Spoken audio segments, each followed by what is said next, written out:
a sensación que teño é que hai unha auténtica perversión do sistema, de que a filosofía de que quen contamina paga.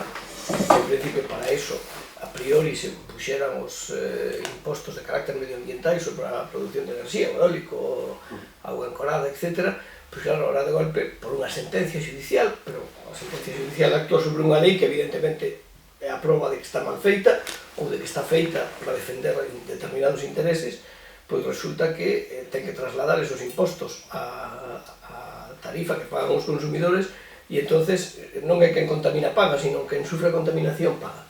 Co cual, bueno, pois indudablemente, polo menos en termos políticos, nós o que pedimos é que a Xunta de Galicia se posicione. Sendo conscientes de que hai unha sentencia, nós entendemos que lamentablemente hai que cumplila, pero o que hai que facer é modificar a lei para que eso non aconteza, non? E a filosofía que está aceptada internacionalmente, polo menos no mundo desenvolvido, a priori sobre o papel, quen contamina paga. Esta situación que se acaba de plantexar agora, o que demostra e constata é a viabilidade técnica de que existan diferentes tarifas por territorios, que era algo que o goberno veu negando sistematicamente, bueno, dende sempre, eu creo que dende o goberno español se foi negando esta idea, pero, sin embargo, hoxe en día chegamos á conclusión de que existen mecanismos legais a través dos cales hai rexións, ou como que iramos chamar, as rexións áreas económicas, que por producir máis poden pagar máis. Por lo tanto, tamén chegamos a outra conclusión. Si se pode facer un mecanismo para que quen producimos paguemos máis, non deberíamos buscar un mecanismo para que quen producimos realmente paguemos menos, porque é o que acabas de comentar ti, non son quen contamina paga, é quen sufre a contaminación pagamos, e nese sentido nós saímos perdendo, pero amosa que a viabilidade técnica sí que existe, o cal, por outra parte, é interesante para abrir outro debate.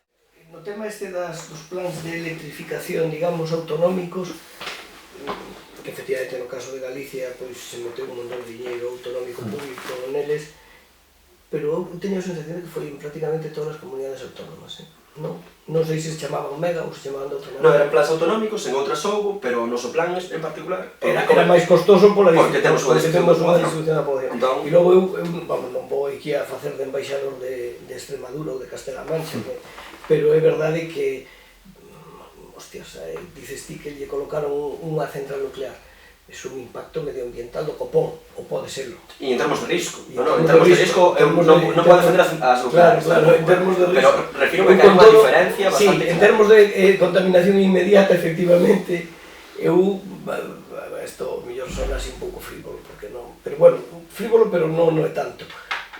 Si inexcusablemente me dan a escoller entre Almaraz e As Pontes, casi prefiro As Pontes, Aí teríamos un debate, é dicir, que preferimos antes, a nuclear que o carbón? Eu creo que aquí era outro modelo enerxético. Sí, eu tamén, digo si inexcusablemente me dicen que teño que escoller entre esas dúas, si non, efectivamente, hai que buscar alternativas. Eu creo que a primeira cuestión é temos que buscar alternativas e a partir de aí, pois igual sí que podemos pensar que pechamos antes, non? Creo que as nucleares teñen que pecharse a medida que a súa vida útil vaya finalizando, totalmente en contra da prórroga que está plantexando hoxe en día para centrales nucleares, pero o carbón tamén temos que pensar que en algún momento hai que dar. Pero eu creo que eso xa o vai dando a propia viabilidade técnica das centrais, non?